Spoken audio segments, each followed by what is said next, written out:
दोस्तों नमस्कार। कार्यक्रम में बहुत बहुत स्वागत है आपका। मैं हूं मिथिलेश श्रीवास्तव और कार्यक्रम का नाम है कानूनी सलाह। जी हाँ, इस पे समय समय पे हम लोग कानून के तमाम मसलों पे बातचीत करते हैं और आप लोगों के लिए विभिन्न विषयों पे जानकारी देते हैं। इसी सिलसिले में आज हमारे स्टूडियो में हमने आमंत्रित किया है एडवोकेट श्रद्धा सक्सेना जी को। बहुत बहुत स्वागत है आपका स्टूडियो में। धन्यवाद। तो आज का विषय जो है वो है महिलाओं के बारे में। जी हाँ, महिलाओं को हमारे कानून में कितनी स्वतंत्रता दी गई है, क्या क्या विशेषाधिकार दिए गए हैं और कहा जाए तो ओवरऑल महिलाएं कितनी आजाद हैं, इस पे हम आज बातचीत करने वाले हैं। तो सबसे पहला सवाल तो हमारा यही है कि महिलाओं को कानून में क्या स्वतंत्रता दी गई है, कितनी आजाद हैं वो? देखिए, महिलाओं के लिए कानून में पूर्ण रूप से स्वतंत्रता दी गई है। चाहे वो एक मैरिड महिला हो, अनमैरिड महिला हो, वर्किंग महिला हो, नॉन वर्किंग महिला हो।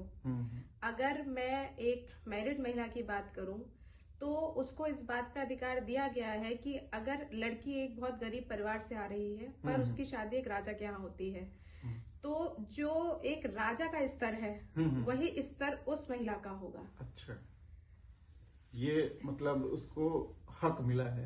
जी जी जी।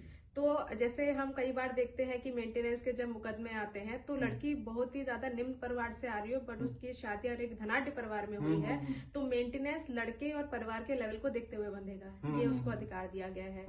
राइट टू इक्वलिटी आर्टिकल 14 हमें संविधान भी देता है और इक्वल पे का राइट हर वर्किंग महिला के पास में है कि जहां पर हम ये देखते हैं कि महिला सेम स्तर पे काम कर रही है, सेम उसकी ड्यूटीज है, सेम रिस्पॉन्सिबिलिटीज है, बट पे स्केल कम है। तो वहां भी उसका ये अधिकार है कि अगर equal work for equal pay है।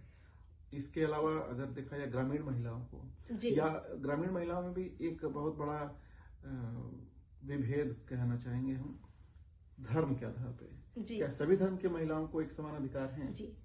अच्छा अच्छा।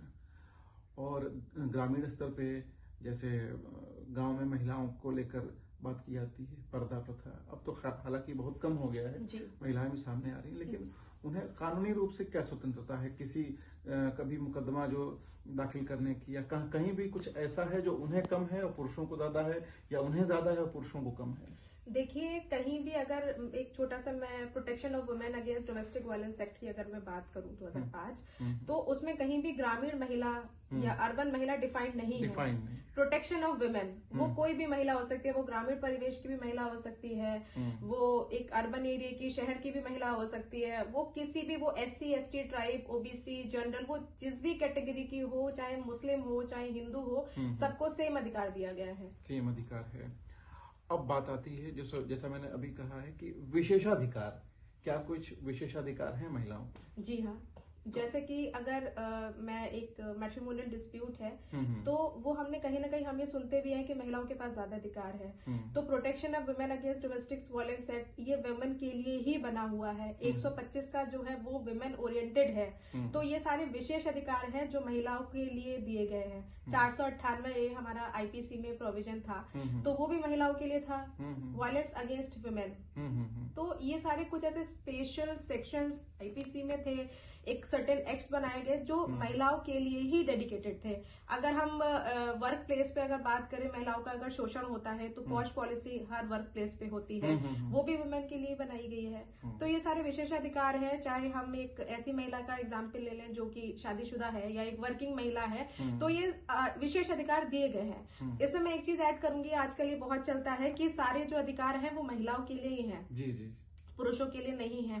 तो अगर हम देखा जाए तो सबसे ज्यादा शोषण भी महिला का होता है। और जब कोई कानून बनता है तो सर्किल एट लार्ज को देख करके बनता है, कभी भी एक छोटे से प्रारूप को देख करके नहीं बनता है। अतुल सुभाष का एक बेस्ट एग्जाम्पल है कि जब उन्होंने सुसाइड किया तो इसको बहुत ज्यादा हाइप मिली, पर मेरा अतुल सुभाष को लेकर के बिल्कुल डिफरेंट ओपिनियन है। अतुल सुभाष ने सुसाइड किया, उन्होंने अपना एक नोट बनाया। अतुल सुभाष का 2.5 साल से मैट्रिमोनियल डिस्प्यूट चल रहा था। अतुल सुभाष ने उसमें जो कुछ भी कहा वो 2.5 साल पहले का था, जब हस्बैंड वाइफ के बीच में कॉर्डियल रिलेशन है ही नहीं, तो कैसे वो उनके बारे में पॉजिटिव बातें बोलेगा, और उन्होंने कोई भी डॉक्यूमेंट्री कोर्ट एविडेंस नहीं रखा सामने। तो हमें तो other part of the story पता ही नहीं है। अब आप उन महिला और उसके परिवार का सोचिए कि हर सोशल मीडिया प्लेटफॉर्म पे उनकी फोटो वायरल हो गई, लोगों ने ऐसा गंदा गंदा भद्दा लिखा कि बीइंग अ महिला मुझे शर्म आ रही थी कि एक महिला का इतना शोषण। आप सोचिए ना कि उनको बेल मिल गया इलाहाबाद हाई कोर्ट से। तो एक अतुल सुभाष का एक वीडियो जितना मैंने देखा उसमें उनका ये था कि इस महिला को खत्म कर देना चाहिए। आपने जो उनके साथ गलत किया वो बताने वाला कौन है? आपने अपने किसी भी मुकदमे का कोई स्टेज नहीं बताया। आपने जो किया वो एक बहुत गलत स्टेप था, आपको नहीं करना चाहिए था। कानून में ऐसे सारे प्रोविजंस हैं जो मेल्स के लिए भी हैं। आप आगे तो बढ़ते, आपने बोला आपकी 120 डेट पड़ी, आप 40 डेट पे गए थे, बाकी डेट पे फिर आप क्यों नहीं गए? तो आप ऐसा बहुत कुछ है, मतलब इस हमें other part of the story पता ही नहीं है। अतुल सुभाष के साथ जो हुआ गलत हुआ, लेकिन जो उस महिला के साथ आज भी हो रहा है वो भी गलत है। इतने मीम्स बन रहे हैं उस महिला के अगेंस्ट, उस महिला की प्रोटेक्शन अब कैसे हो, आप बताइए। जी, अब यही तो बात आती है कि अगर ऐसा हो रहा है किसी महिला के साथ जैसा उनके साथ हो रहा है, तो इसमें क्या महिलाओं को कुछ अलग से अधिकार दिए गए हैं?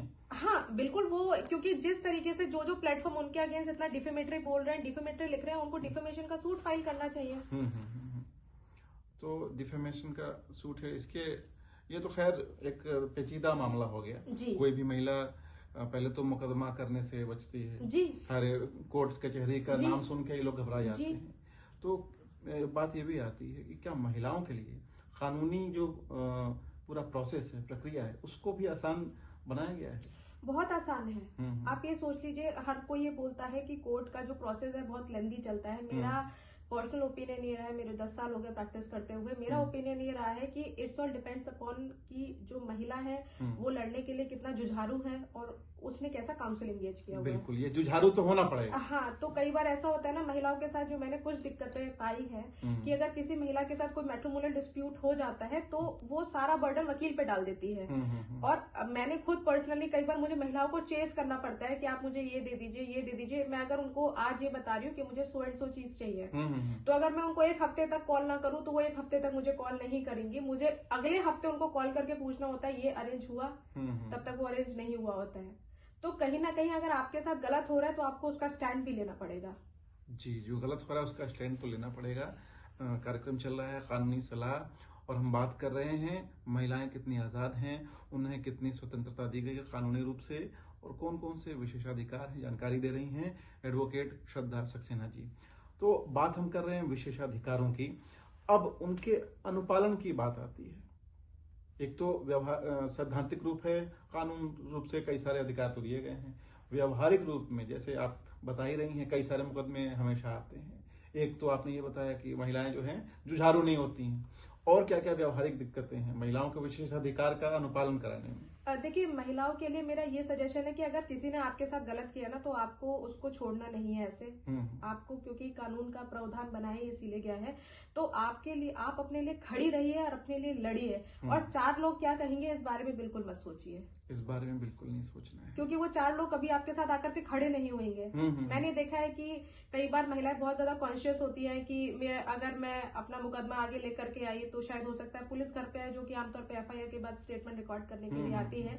तो वो जिन लोगों को लेकर के लिए वरीड होती है ना, मैं उनको एक बात बोलती हूँ, आप उनको बोलो कि आपके केस में आके विटनेस बन जाए। कोई नहीं बनता, तो वहीं पर उनको क्लैरिटी मिलना शुरू हो जाती है कि उनके साथ कोई नहीं खड़ा है। तो अगर उनके साथ कभी भी कुछ गलत हुआ है तो अपने लिए स्टैंड लें। ऐसे इमीडिएटली मुकदमे आने से पहले भी सर्टेन प्रोसेस है।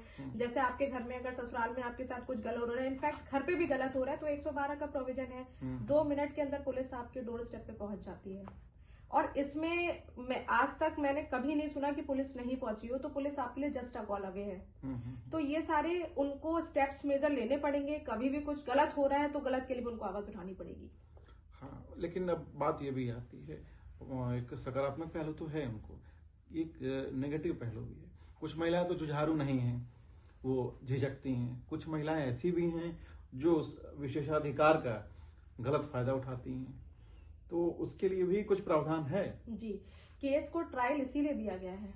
कभी भी आपने देखा नहीं कि मुकदमा फाइल हुआ और जजमेंट हो गया, कभी ऐसा नहीं होता। ट्रायल दिया ही इसीलिए गया है कि दूध का दूध और पानी का पानी हो जाए। तो जो महिला अगर कभी अपने वेस्टेड इंटरेस्ट के लिए अगर कोई मुकदमा डालती है तो वो ट्रायल में खुल के आ जाता है, क्योंकि ऑपोजिट पार्टी भी शांत नहीं बैठती है, वो सारे एविडेंस कलेक्ट करने की कोशिश करती है जो उनके फेवर के होते हैं। और कोर्ट अगर देखती है कि महिला के साथ कोई क्रूअल्टी नहीं हुई है, ये मुकदमा सिर्फ कोर्ट का टाइम वेस्ट करने के लिए डाला है, तो एडवर्स ऑर्डर भी होते हैं महिला के अगेंस्ट। आपने सुना होगा कि कुछ टाइम पहले एक महिला को जो मर्डर का एक मुकदमा था, उसमें एक फॉल्स केस फाइल हुआ और फिर जज ने उस महिला को सजा करी। तो अगर कोर्ट की अगर फैक्ट फाइंडिंग ये होती है, कोर्ट कभी भी ना ऐसा नहीं है कि एंटी मैन है, कोर्ट जस्टिस की तरफ इंक्लाइंड है कि जिसके साथ गलत हुआ है उसको न्याय मिलना चाहिए, चाहे वो पुरुष हो या महिला। तो अगर कोई भी फॉल्स मुकदमा अगर जाता है तो ट्रायल दिया ही इसीलिए गया है कि ट्रांसपेरेंसी होकर के आ जाए। और अगर कहीं भी ऐसा दिख रहा है कि महिला का शोषण नहीं हुआ है तो वो जो चाहती है वो उनको नहीं मिलेगा। जी जी बिल्कुल। और बात अब ये आती है इसमें कि महिलाओं को विशेषाधिकार है, उनके साथ गलत होता है तो मुकदमा होगा, और वो कुछ गलत करती हैं तो भी दूध का पानी पानी हो जाएगा।